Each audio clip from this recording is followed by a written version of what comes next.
Hi, this is PT-175. It has two functions, hot blow and soldering. First, I'm gonna take the tip off.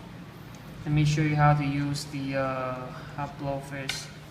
Turn the gas on, then light up a fire right here, at this position.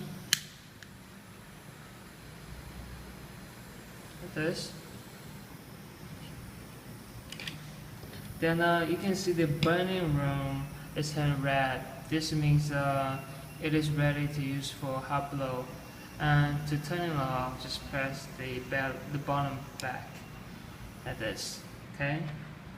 And for soldering, just put the tip back on. Then again, press the gas. Then light up right here. There you go.